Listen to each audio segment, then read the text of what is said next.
Astro science channel வாயிலாக உலகெங்கும் வாழ்ந்து கொண்டிருக்கும் சகோதர சகோதரிகளுக்கு அன்பார்ந்த வணக்கங்கள் மற்றும் வாழ்த்துக்கள். இன்றைய பதிவு ஐப்பசி மாத ராசி பலன்கள். முதலில் இந்த ஐப்பசி மாதத்துக்குரிய கிரக நிலைகளை பார்க்கலாம். அப்படி பார்க்கும் பொழுது இந்த மாதம் முழுவதும் ஐப்பசி மாதம் முழுவதும் சூரிய பகவான் துலாம் மனையில் அமர்ந்திருக்க போறார். இந்த புதன் பகவானானது ஐப்பசி மாதம் 7ஆம் தேதி, அதாவது 24/10/2025 அன்று துலாமிலிருந்து விருச்சிக மனைக்கு பெயர்ச்சியாகிறது.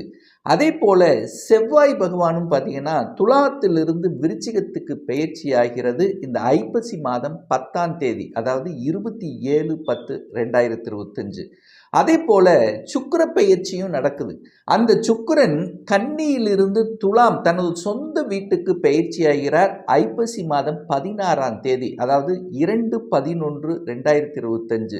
அதுவும் மிக முக்கியமாக இந்த ஐப்பசி மாதத்தின் நிகழ்வு அப்படின்னா குருவினுடைய அதிசார பெயர்ச்சி, அதாவது மிதுனத்திலிருந்து கடகமனைக்கு பெயர்ச்சியாகிறார். அதாவது உச்ச குருவாக அமர்ந்து பலனை தரப்போகிறார். அதாவது ஐப்பசி மாதம் 1/18/10/2025 அன்று சனி பகவான் வக்ர நிலையில் மீனமனையிலும், ராகு பகவான் கும்பத்திலும், கேது பகவான் சிம்மத்திலும் அமர்ந்திருக்கக்கூடிய இந்த கிரக நிலைகளை வைத்துக்கொண்டு இந்த ஐப்பசி மாதம் என்ன பலன், எப்படி இருக்க போது, எதை செய்யலாம், எதை செய்யக்கூடாது என்பதை இந்த 12 ராசிகளுக்கும் தனித்தனியாக நம்ம பார்க்க போகிறோம். அதற்கு முன்னால் நம்முடைய சேனலை நீங்கள் ஃபர்ஸ்ட் டைம் பார்ப்பவர்கள் என்றால் மறக்காம சப்ஸ்கிரைப் பண்ணிக்கங்க. மிதுன ராசி என்பர்களே, ஐப்பசி மாதம் என்ன பலன், எப்படி இருக்குன்னு பார்க்கும் பொழுது உங்கள் ராசிநாதன் என்று சொல்லக்கூடிய புதன் பகவான் 5ஆம் இடம் என்று சொல்லக்கூடிய பூர்வ புண்ணிய ஸ்தானம் பஞ்சமஸ்தானத்தில் இருப்பது கூடுதல் சிறப்பு. அதே சமயத்தில் இந்த மாதம் முதல் தேதியில் பார்த்தீங்கன்னா குரு பகவான் அதிசாரமாக உங்கள் ராசியிலிருந்து 2ஆம் இடமான தனஸ்தானத்துக்கு சென்று அமர்கிறார். அப்போது தனகாரக கிரகம் தனஸ்தானத்தில் போய் அமரும் போது நிச்சயமாக பொருளாதாரத்தில் உங்களுக்கு ஏற்பட்ட சுணக்கங்கள், பொருளாதாரத்தில் இருந்து வந்த குறைபாடுகள் நிச்சயமாக நீக்கும். அதில் எந்த மாற்று கருத்து இல்லை. புத்திசாலித்தனம் சூப்பராக இருக்க போகுது. உங்களுடைய ஸ்ட்ராட்டஜி பிளான் அட்டகாசமாக இருக்க போகுது. எதை பேசணுமோ அதை சிறப்பாக பேசக்கூடிய அமைப்பு. குடும்பத்தில் இருந்து வந்த பிரச்சனைகள் நீங்க போகிறது. ஏன்னா குரு வந்துட்டார். அப்போ குடும்பத்தில் என்ன பிரச்சனை வரும்? ஒன்று தன பிரச்சனை, அது சரி செய்யப்படும். அடுத்து கருத்து வேற்றுமைகள், கணவன் மனைவிக்குள்ள கருத்து வேற்றுமைகள் அல்லது குடும்பத்தில் இருக்கக்கூடிய சின்ன சின்ன கஷ்டங்கள், அதெல்லாத்தையும் போக்குவதற்குண்டான தன்மை இந்த காலகட்டம் உண்டு. அடுத்து வாக்கு. உங்கள் வாக்கு சூப்பராக இருக்குது. உங்கள் பேச்சை கேட்காதவர்கள் கூட இப்போ கேட்பாங்க இந்த காலகட்டம், இந்த ஐப்பசி மாதம். அவர் சொல்கிறது கரெக்டு தான் அப்படின்னு சொல்லக்கூடிய அளவுக்கு உங்கள் பேச்சு இனிமையாக இருக்கும். ஒரு நல்ல நல்ல கருத்துக்களை எடுத்து முன்வைப்பீங்க. அப்போது பெரியோர்களினுடைய ஆசீர்வாதத்தோட, கடவுளினுடைய அனுகிரகத்தோட செயல்படக்கூடிய ஒரு நல்ல மாதம் இந்த ஐப்பசி மாதம். முயற்சி ஸ்தானத்தின் அதிபதியாக இருக்கக்கூடிய அந்த சூரிய பகவான் நீச்சத்தன்மையில் இருக்கார். அப்போ சூரியன் நீச்சமானாலே என்ன? அரசு சார்ந்த விஷயத்தில் சில தொந்தரவுகள் கொடுக்கும். தகப்பனுக்கு சில தொந்தரவு கொடுக்கக்கூடிய அமைப்பு. அதுக்காக நீங்கள் பயப்பட வேண்டிய அவசியம் இல்லை.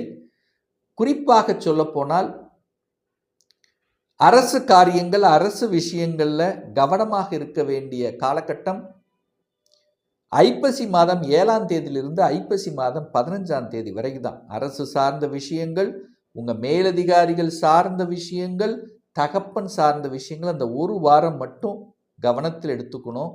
அதற்கப்புறம் நீச்சமாக இருக்கக்கூடிய சூரிய பகவான் நீச்ச பங்கமாக மாறிவிடுவார். அப்போ வலுப்பெறுகிறார். அப்போது என்ன, முதல் ஒரு வாரம் பார்த்தீங்கன்னா கொஞ்சம் ஒரு தன்னம்பிக்கை கொஞ்சம் குறைவாக இருக்கும். ஒரு மனசில் சில இனம் புரியாத சில கவலைகள் வந்து விலகும். அவ்வளோதான். மற்றபடி பெரிய பாதிப்புங்கிறது இல்லை. இந்த மாதம், அதாவது ஐப்பசி மாதம் 16ஆம் தேதி சுக்கிர பகவான் 5ஆம் அதிபதி, உங்களுக்கு யோகத்தை தரக்கூடிய அந்த 5ஆம் அதிபதி ஆட்சி பலத்தோட ஸ்ட்ராங்காக உட்கார போகிறார். அப்போ 5ஆம் இடத்தில் ஆட்சி பலத்தோடு அமர்ந்து கொண்டு தனது சமசப்தம் பார்வையாக 11ஆம் இடத்தை பார்க்கிறார். அப்போ 5, 11 கனெக்ட் ஆகுது. நல்ல விஷயங்கள் நடக்க காத்து கொண்டு இருக்கிறது. அதிர்ஷ்டம் கிடைக்கும். ஸோ 5ஆம் இடம் என்பது பூர்வ புண்ணியம். உங்கள் பூர்வ புண்ணியத்தின் பலனாக உங்களுக்கு நல்ல விஷயங்கள், என்ன நல்ல விஷயங்கள்? குழந்தை பாக்கியம் கிடைக்கக்கூடிய அமைப்புகள், குழந்தைகளால் மதிப்பு மரியாதைகள், திடீர் உங்களுக்கு அதிர்ஷ்டமான பதவி கிடைக்கக்கூடிய அமைப்புகள், விளையாட்டுத் துறையில் ஜொலிக்கக்கூடிய தன்மைகள், கலைத்துறையில் சாதிக்கக்கூடிய அமைப்புகள். ஸோ 5ஆம் இடம் என்பது கலைத்துறைக்கு கொண்டாடக்கூடிய ஒரு இடம். அந்த அதிபதியான சுக்கிரனே ஆட்சி பலம் பெறப்போறார். அப்போ கலைத்துறையில் இருக்கின்றவர்கள் அல்லது கலைத்துறையில் என்ட்ரியாவதற்கான வாய்ப்புகளை இந்த மிதுனத்துக்கு இந்த ஐப்பசி மாதம் நிச்சயமாக ஏற்படுத்தும். ஒரு சிலர் அரசியல் ரீதியாகவும் என்ட்ரி ஆவாங்க. அரசியல் இருக்கின்றவர்களுக்கு சில பதவிகள் கிடைக்கக்கூடிய அமைப்புகள் உண்டு. ஸோ இந்த காலகட்டம், இந்த ஐப்பசி மாதம் இந்த மிதுனத்துக்கு பார்த்தீங்கன்னா எதிர்ப்புகள் கண்டிப்பாக உண்டு. எதிர்ப்பாளர்களும் உங்களுக்கு உருவாக்கப்படுவார்கள். ஏன்னா உங்க ராசி அதிபதியாக இருக்கக்கூடிய புதன் பகவான் 6ஆம் இடத்தில் அமர்கிறார். நீங்க போய் 6ஆம் இடத்தில் உட்கார போறீங்க.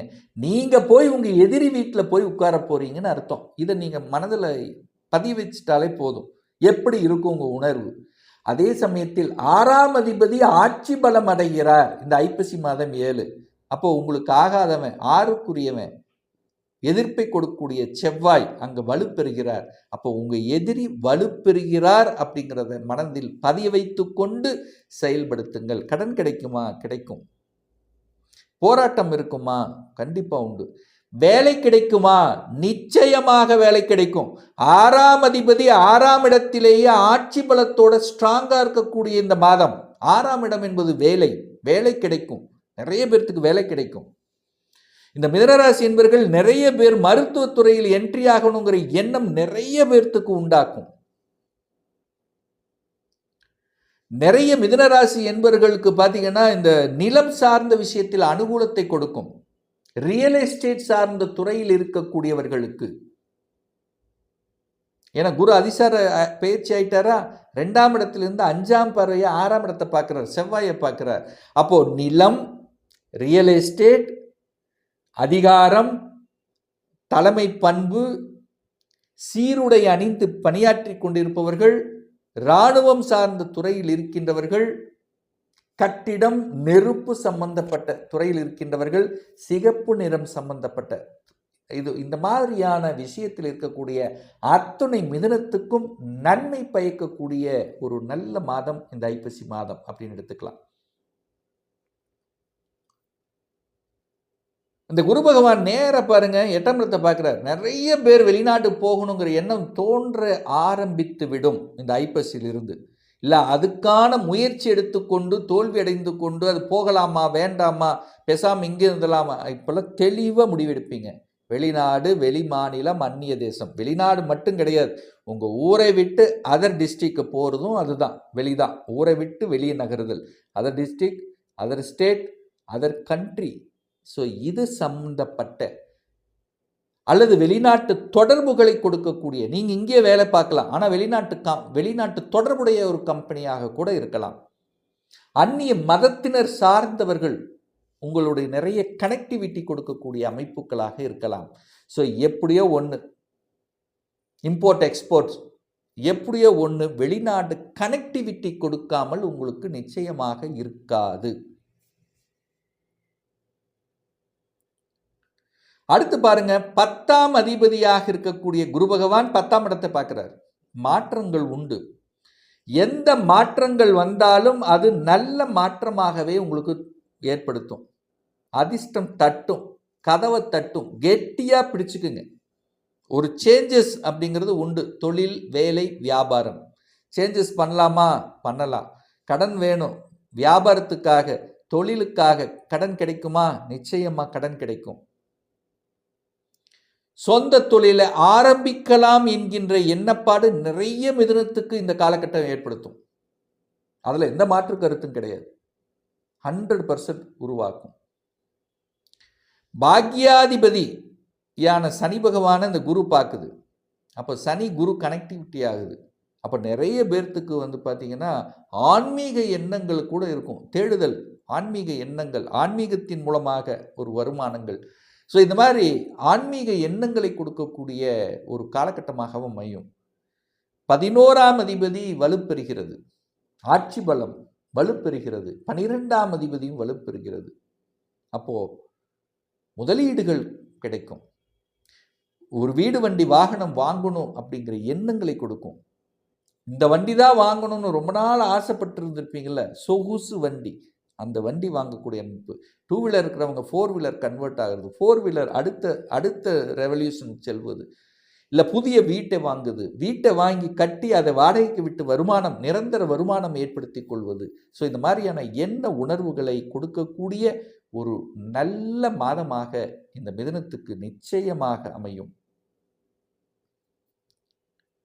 ஒரு நல்ல தெய்வ வழிபாடு அப்படின்னு எடுத்துக்கொண்டால் இந்த ஐப்பசி மாதம் 18ஆம் தேதி, அதாவது 4/11/2025 செவ்வாய்க்கிழமை அன்று சந்திர பகவானுடைய ஜெயந்தி நாள், அதாவது பிறந்த நாள் வருது. அப்போது இந்த மிதுனராசி என்பவர்களுக்கு சந்திரன் யாருன்னா 2ஆம் அதிபதி. யாருக்கெல்லாம் பண தட்டுப்பாடு இருக்குது, யாருக்கெல்லாம் சரியான குடும்பம் அமையல, குடும்பத்தில் தொந்தரவு, வாக்கினால் பிரச்சனை, சந்திரன் மனதால் பிரச்சனை, தாயினால் பிரச்சனை, ஸோ இந்த மாதிரியாக இருக்கக்கூடிய அத்துணை மிதுனராசி என்பவர்களும் அன்றைய தினம் நவ கிரகத்தில் இருக்கக்கூடிய சந்திர பகவானை சென்று வழிபடுவதும் அல்லது திங்களூரில் இருக்கக்கூடிய சந்திர பகவானை வழிபடுவது அனைத்து விதத்திலும் உங்களுக்கு நன்மையும் மேன்மையும் ஏற்படுத்தி கொடுக்கும். இப்போ நான் சொன்னது கோச்சார ரீதியாக இந்த ஐப்பசி மாதத்துக்குரிய ஒரு பொதுவான பலன்கள். இந்த ராசி நட்சத்திரத்தில் பார்த்தீங்கன்னா பல கோடிக்கணக்கான பேர் இருப்பீங்க. எல்லாத்துக்கும் ஒரே பலன் அப்படின்னா நிச்சயமாக இல்லை. ஏன்னா ஒவ்வொருத்தரும் டிஃப்ரெண்ட், ஒவ்வொருத்தருடைய ஜாதக அமைப்புகளும் தசாபுத்தியும் மாறுபடும், அதற்கு தகுந்த மாதிரி பலன்களும் மாறுபடும். ஒரு துல்லிய பலன் வேணும், உங்கள் ஜாதகத்தை பற்றி தெரிஞ்சுக்கணும், ஒரு கன்சல்டேஷன் எடுத்துக்கணும் என்று விருப்பமுடைய அன்பர்கள் டிஸ்பிளே தெரியக்கூடிய நம்பருக்கு வாட்ஸ்அப் மூலியமாகவோ ஃபோன் கால் மூலியமாகவோ தொடர்பு கொண்டு நேரடியாகவோ அல்லது ஆன்லைன் மூலமாகவோ கன்சல்டேஷன் எடுத்துக்கலாம். நம்மளுடைய அலுவலகம் கோயம்புத்தூரில் அமைந்துள்ளது. அதாவது கோயம்புத்தூரிலிருந்து மேட்டுப்பாளையம் செல்லும் வழியில் வெள்ளக்கிணர் பிரிவுக்கு அருகில் அன்னபூர்ணா ஹோட்டலுக்கு பக்கத்தில் அமைந்துள்ளது. பிரியர் அப்பாயின்மெண்ட் வாங்கிட்டு நேரடியாக கன்சல்டேஷன் எடுத்துக்கலாம். நிச்சயமாக இந்த பதிவு ஏதாவது ஒரு ரூபத்தில் யூஸ்ஃபுல்லாக இருக்குங்கிறதுல எந்தவித மாற்று கருத்தும் இல்லை. இந்த ராசி நட்சத்திர நேயர்கள் அனைவரும் வாழ்க வளர்க வளம் பெற என்று எனது வாழ்த்தினை தெரிவித்துக் கொண்டு விடைபெறுகிறேன். நன்றி, வணக்கம், வாழ்த்துக்கள்.